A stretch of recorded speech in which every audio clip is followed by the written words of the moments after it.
Well, hello there. My name is Beth Gaff, and I am the Systems Manager, Technology Trainer, and Robotics Instructor here at the Peabody Public Library. So I did this digital escape room yesterday, and evidently the record did not catch. So I've decided that we're going to do it again so I can put it on our channel for everybody to give it a try. I'm also going to share the link. Get myself back here in this chat of how you get to this. And I'll also include it in on the streamed channel.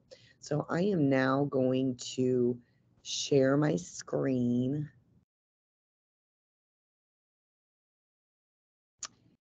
Maybe. There we go.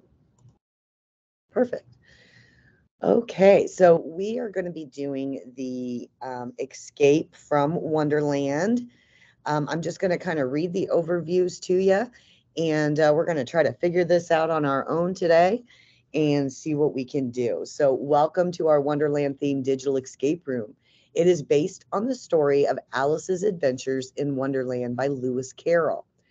Also referenced are movie adaptations of the book, Walt Disney's Alice in Wonderland and Alice in Wonderland. So this escape room is intended for all ages, and you can complete it by yourself or with a group. So hopefully we can do this together today. And this just gives us more information about where it was created, how it was recreated, and so forth. So I am just going to click next.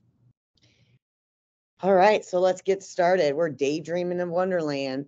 You are sitting under a tall shade tree in your backyard on a pleasant spring day. Your cat Dinah is snuggled next to you, and you hold a thick history textbook in your hands. You're supposed to be reading. It's such a beautiful day that you can't resist gazing at your surroundings. The bees are buzzing, the birds are singing, flowers are swaying, and the sun shines gently on you. You stretch drowsily and wonder why you even have to study history. It would be so much more fun to live in a wonderland where you don't have to explain anything and nothing makes sense. Suddenly you see a white rabbit rush briskly past you. You notice that he seems to be wearing a jacket and tie with a pocket watch in his paw. Thinking that this is the most curious thing you've ever seen, you decide to run after him.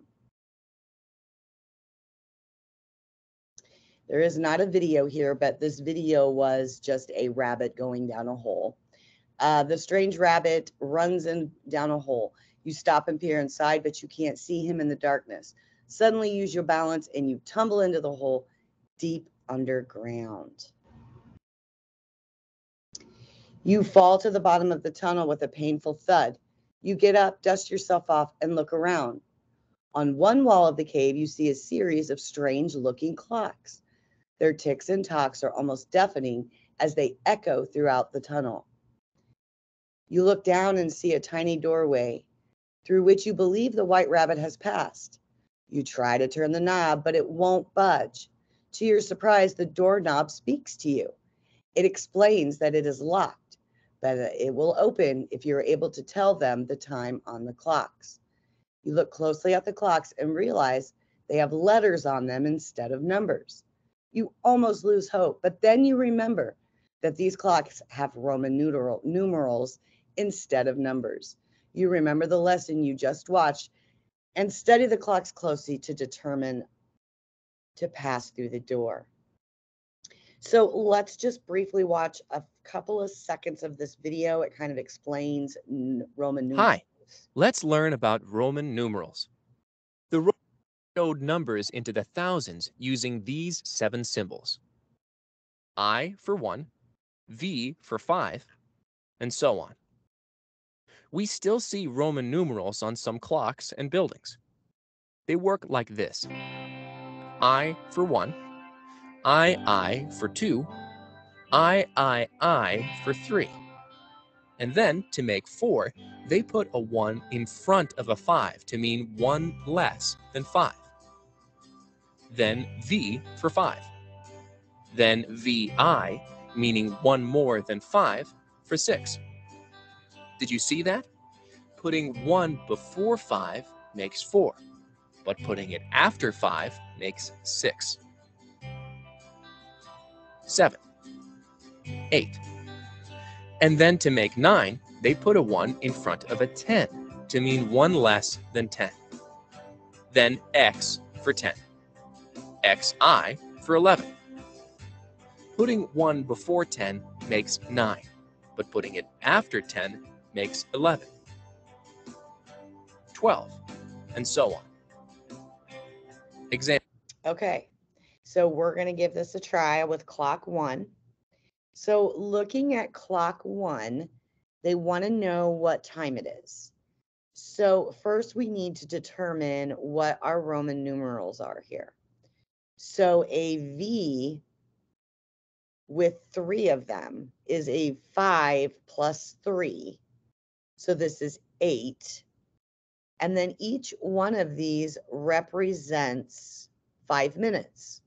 So this is 5 minutes, 10 minutes, 15 minutes, 20, 25, 30, 35, 40, 45, 50, 55, 60. So if I have 5 plus 3, that's 8.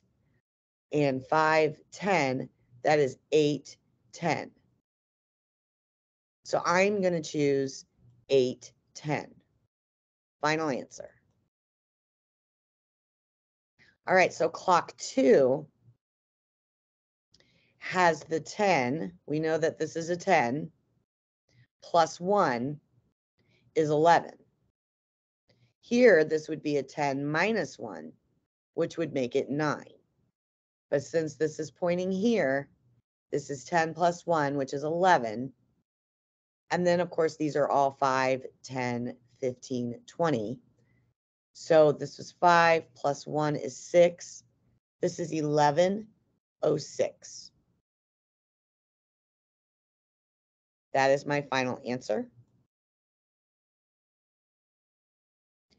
Clock 3, same thing. It's pointing at a 10. These all represent 5 minutes. 5, 10, 15, 20, 25, 30. So it looks like it's 5, 10, 15, 20. So it's 10, 20. So I'm going to go with their answer of 10, 20. Great. The little door swings open and you suddenly shrink to the size of a doll. You walk through the doorway easily and are amazed at what you find on the other side. You don't see the white rabbit, of course, but blades of grass and flower stalks and blooms tower above you. You see the rabbit run into a neat little cottage and follow him inside. As you're searching for the rabbit, you start to feel funny. Suddenly your arms and legs start to grow. And before you know it, your body has filled the house. A puzzling caterpillar advises you to eat the flowers in the garden in order of greatest to least in order to regain your normal size. All right, so let's take a look at our picture. These are all of our flowers. So these are daisies. These are daffodils. These are morning glories. And these are tulips. So we have to know our flowers in order to know the order.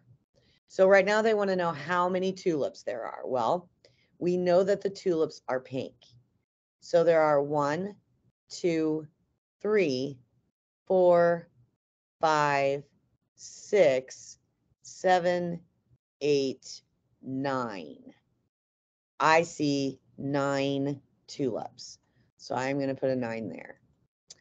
How many morning glories? So we have 1, 2, 3, 4, 5, 6, 7 is what I see. So I am going to put a 7 here. Daisies are the white ones. So we have 1, 2, 3, 4, 5 daisies. So I'm going to put a 5 there. And daffodils. We have 1, 2, 3, 4, 5, 6, 7, 8, 9, 10 daffodils. My final answer. So in what order must we eat the flower? So it's greatest to least. So our biggest number looks like daffodils. And then we have tulips, morning glories, and daisies.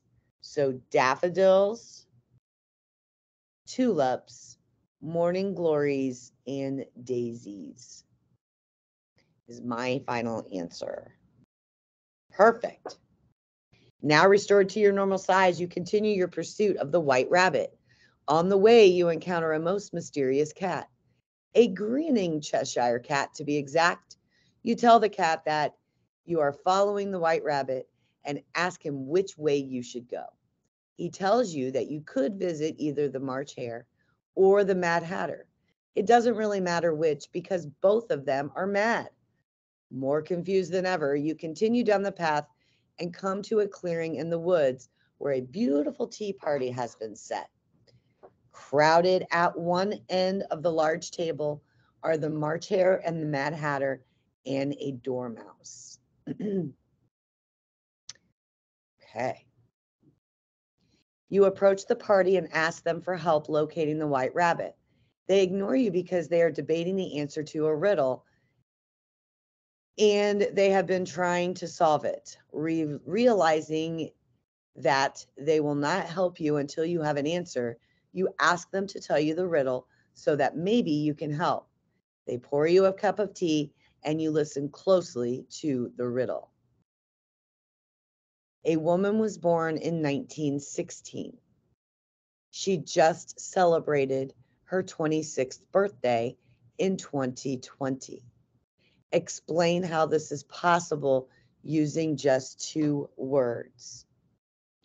Well, there are certain times of the year where we have a specific date that shows up. So think about it for a minute. 2 words, 1916. She just celebrated her 26th birthday in 2020. I'm going to say that this is because her birthday is on a leap year. Leap year is in February. It is the 29th of February, and it only happens, I believe, every 4 years. So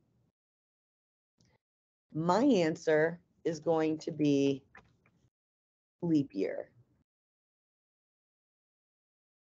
You triumphantly share the answer with the Tea Party assembly, but still no one will help you with finding the white rabbit. You start to ask yourself why you were so interested in the white rabbit anyway. You can't really remember, and you think maybe studying history isn't so bad after all. You decide that you've had enough of this nonsense and decide to go back home. You realize that you are very lost in the woods. The Cheshire Cat reappears and tells you that you must meet the Queen of Hearts before you can return home. He shows you a shortcut to the Queen's castle. Beautiful castle. As you approach the castle, you notice soldiers that look like playing cards displaying 4 different suits: spades, clubs, diamonds, and hearts. They are all using red paint to cover white roses, which were ordered by mistake. They believe that painting them red will please the Queen, and they ask you to help them. Thinking that you want to get on the Queen's good side, you start to help. The Queen unexpectedly approaches, and you are surprised to see the white rabbit by her side.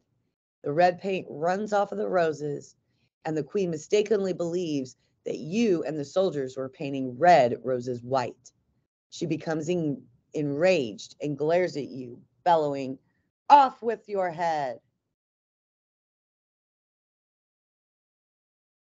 You try to explain your side of the story to the Queen, but she refuses to listen. She offers you a choice. You may either have a trial or answer a riddle. You have decided that a trial in this kingdom is unlikely to be fair. So you tell her that you will try your hand at the riddle. She smiles wickedly and pulls you over to a nearby table. From her pocket, she pulls 3 cards and places them face down on the table. With a sly grin, she begins. So here's our riddle. To the left of the queen are 1 or 2 jacks. To the right of the jack are 1 or 2 jacks. To the right of the club are 1 or 2 diamonds. And to the left of the diamond are 1 or 2 diamonds. What are the 3 cards? Okay, so let's start from the beginning here. To the left of the queen, there are 1 to 2 jacks. Okay, so here I've got a queen, but there's nothing to the left. It's all to the right. So it doesn't look like this one's going to be in the mix for us.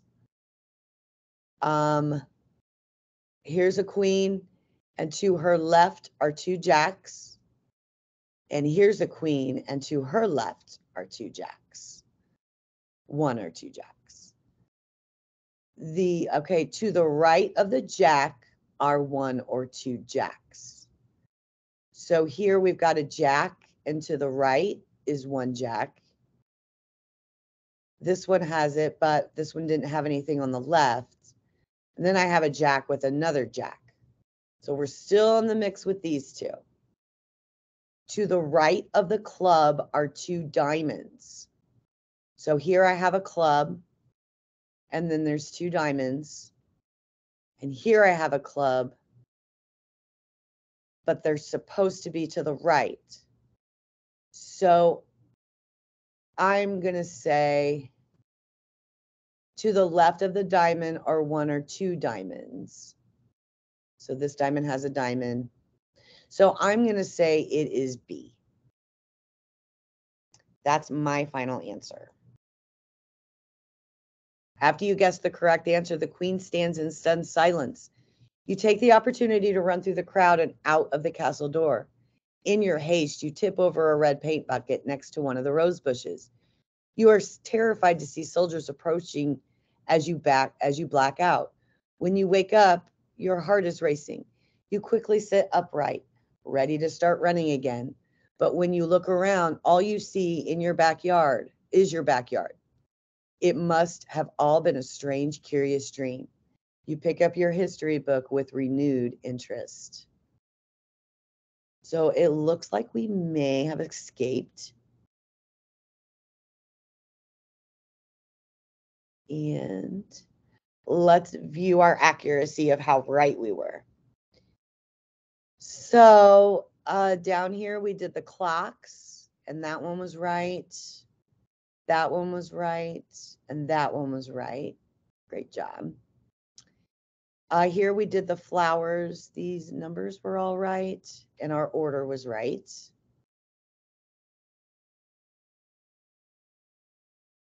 And here was leap year. And did we get, and we did, we got it right. Yay, we did it. We were actually able to escape Wonderland, and we did that so quickly. Wow, that was so fun. I hope you guys have just as much fun as I did. Let me stop my sharing. I hope you guys had just as much fun as I did, because I really enjoyed that one. Be looking for more of our virtual digital escape rooms. I try to do these with you guys, but if you can't be here, that's okay. I'm going to share these links with you so you're able to follow along with me. Sometimes I escape and sometimes I don't. And today was a really great day and I was able to get these escaped. I'd love to hear how it went for you. So thanks for being a part of it, and I'll see you in the next escape room.